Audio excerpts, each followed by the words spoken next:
We're sitting down with Michael Scheuer, the man who had served in the CIA for more than 20 years, up until 2004.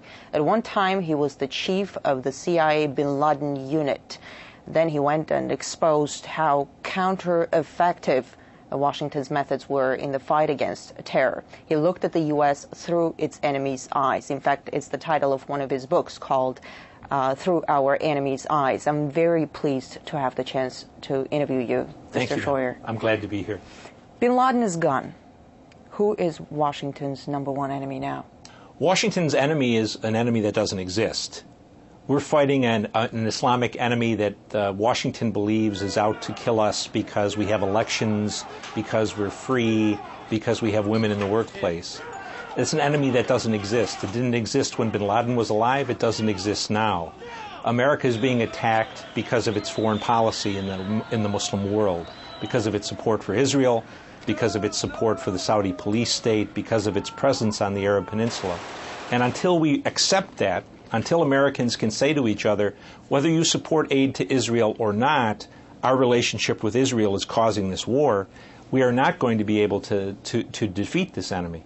And Israel itself as a country is not the problem. The real problem is the leaders of the Jewish American community in the United States who influence and corrupt our Congress to support Israel when we have no interest there. You imply that the Israeli lobby is dragging the United States into the wars, into the conflicts? They're absolutely dragging us in. Iraq was a war that was proffered or was called for mainly... Then let me ask you this. Yeah. The situation in the region, in the wake of all these revolutions in the Middle East and North Africa, yes. You can pretty much describe it as turmoil. Turmoil is no good for Israel. Isn't there a contradiction to what you're saying? Well, the American political establishment is caught between two things. They're extremely pro-Israel, and they're almost Marxist in their belief that democracy and the spread of democracy is inevitable in all places, in all peoples, at all times. And so they need to protect the Israelis, but they can't say what is a reality. For example, there is not going to be a democracy in Tunisia, or Libya or Egypt that in any way resembles democracy in the West. And yet what they've done is create anarchy. They've created a situation where the only beneficiaries are the Islamists. The guns that have flown out of Egypt, out of Tunisia, out of Libya to the Islamists have been enormous in their volume. And the prisons that were opened in Egypt, Tunisia, and Libya have reinforced the Islamist groups across the world. So their mindless pursuit of secular democracy, at the end of the day, endangers the stability of the region and probably the whole world. Are you saying we're going to see further radicalization of the region? Oh, especially in Africa. Yes, ma'am. The guns that are flowing out of the three places where there were Arab Spring revolts are going to cause problems in Somalia, across North Africa, and in Nigeria. Let's talk about Syria. Yes. Syria says the earth will start shaking if anyone intervenes in their internal affairs. How badly does the U.S. Is the U.S. trying to interfere?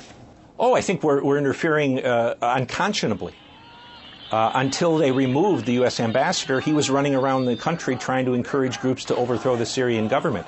That is not the role of any diplomat, United States or Russian or Chinese or British. We have really very cold-bloodedly urged Syrians to get out on the street knowing that they're going to get shot down by their government. Again, Syria is a country where there is no U.S. interest.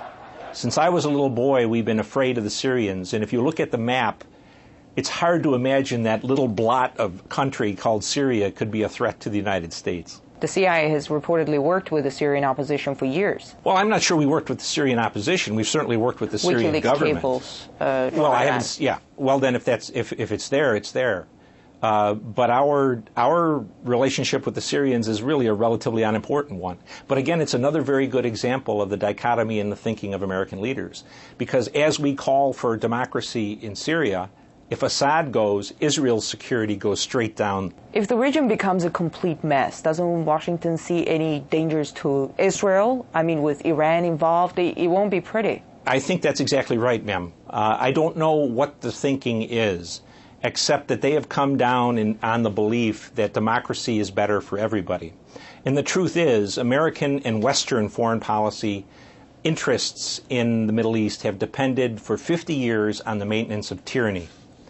Tyranny that gave us access to oil, tyranny that protected Israel, and in the last 20 years, tyrannies that persecuted Islamists to protect us. All of that is going by the wayside.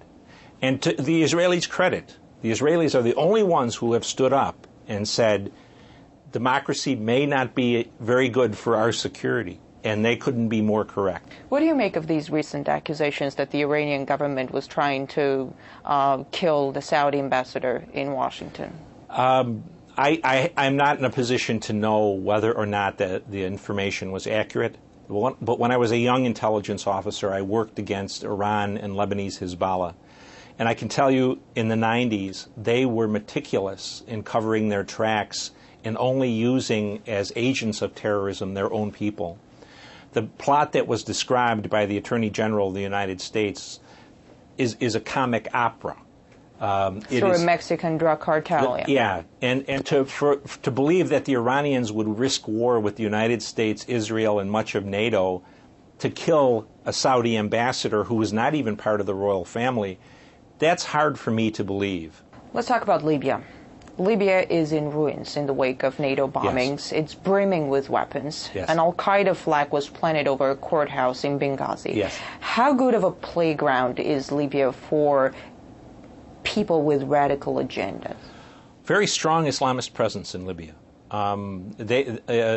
Since the war against the Soviets in Afghanistan, Libya has sent as many of its people to fight in those insurgencies, the Islamist insurgencies, as any other country in North Africa, maybe outside of Saudi Arabia. The Libyan Islamic Fighting Group fought a long time against the Soviets.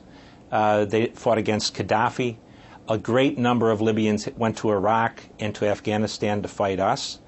And whatever strength the Libyan resistance had in terms of military capability, that came from experienced Islamist fighters. So the idea that somehow there's democracy afoot in Libya is just simply wrong. Could it become a hotbed of terror? I don't know if it could become a hotbed of terror, but it can become a country that's decidedly anti-American, anti-NATO. It can be probably less a hotbed of terror than a country that is vastly unstable. It seems the U.S. is almost creating grounds for terrorists to surge and then goes out fighting them. We see it in Pakistan. They got the whole nation alienated because of the strikes. A lot of people want revenge. How efficient is that? We are very efficient in this day and age, in the last 20 years, in creating enemies. We're not very efficient in creating security for the United States.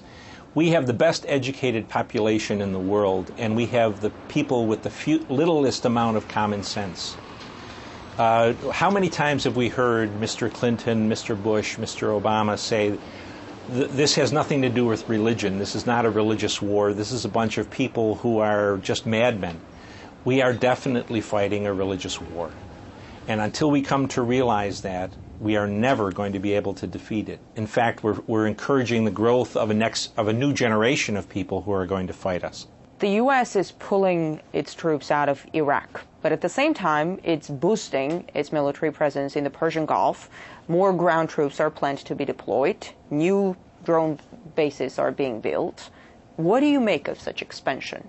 It just demonstrates again the ignorance of the United States government in terms of its political leadership about what our problem is in the Muslim world. The key point of formation for al-Qaeda was the presence of U.S. military forces on the Arabian Peninsula.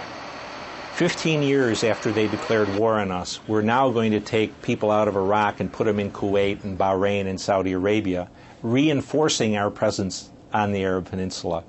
Only going to cause us more foes and more enemies in the Islamic world. It's a contradiction. It's a lack of common sense. Let me ask you this: if the U.S. pulls out of everywhere, yes, is it going to be the end of terrorism? It certainly would deny the terrorists the glue of unity that keeps them focused on the United States. If we weren't the main enemy, they would be attacking Israel, they would be attacking the Saudis, they would be attacking the Moroccans. The war would be And would you say let them attack go. The Israelis and the Saudis? Let them go. Sometimes they say the Chinese will come in. I said, let the Chinese deal with these people for the next 50 years. We've had enough of it. But I think the point is the Americans can't get out. We're dependent on the Saudis to maintain our interests in the world oil market, and the Saudis buy, next to the Chinese, more of our debt than anyone else. So as long as we're side by side with the Saudis and with the Israelis, we're stuck in the Middle East, and America will continue to bleed. Dr. Schroyer, thanks for the interview. Yes, ma'am.